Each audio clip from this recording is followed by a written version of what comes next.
तक धो धो करके जलता रहा। जहां का चपरासी भी खड़ा होकर किसी को देखकर बता देता था कि ये कैसा व्यक्ति है। वहां का शिक्षक कैसे रहे होंगे, वहां का गुरु कैसे रहे होंगे, जो धर्म को जानते होंगे। लेकिन आज हम अपनी ही भावना को दबाने लगे हैं।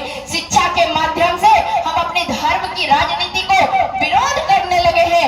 महाराज राम, जिस राम को हम मानते हैं, तो राम का मतलब क्या होता है पता है? राम का मतलब होता है, राम मतलब राष्ट्र और म मतलब मंगल। जो राष्ट्र का मंगल करने के लिए घर से बाहर निकल जाए उसे ही राम कहते हैं। और समाज में आज हर घर से राम की आवश्यकता होगी।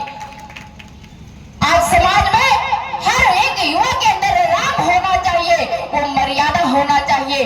आप जीवन में जिस दिन धर्म को जानोगे ना, उस दिन आपको राम के बीजारोपण के लिए बार बार बोलना नहीं पड़ेगा, वो स्वतः बीजारोपण हो जाएगा।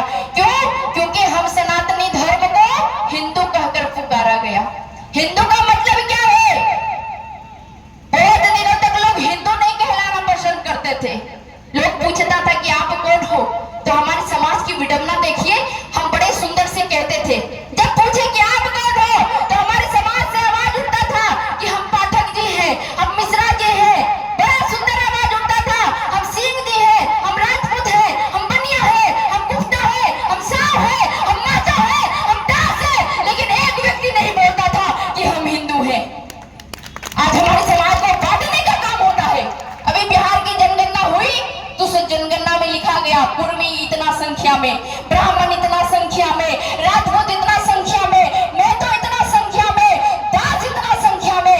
हम आपसे एक सवाल पूछते हैं, तो क्या जातिवाद केवल हिंदुओं में है? कभी किसी ने कहा कि मुसलमान में शिया और सुन्नी भी होता है? कभी किसी ने कहा ईसाइयों में प्रोटेस्टेंट भी होता है?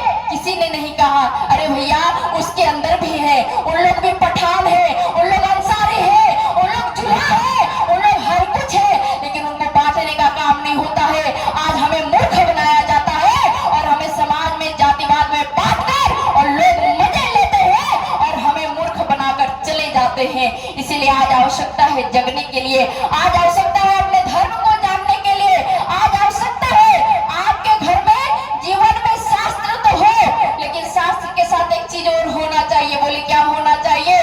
बोले शास्त्र तो हो, लेकिन शस्त्र भी होना आवश्यक है। क्यों शस्त्र होगा महाराज? इसलिए क्योंकि हमारा देश आजाद हो गया। 1947 में हमारे भारत को आजादी मिली और 1947 में जब भारत की आजादी मिली तो हम राम मंदिर के लिए 70 साल संघर्ष करते रहे।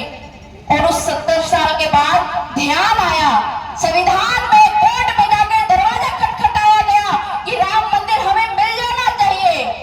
तो राम मंदिर के बनने के पक्ष में मात्र एक जज थे और विपक्ष में 22 जज खड़ा था।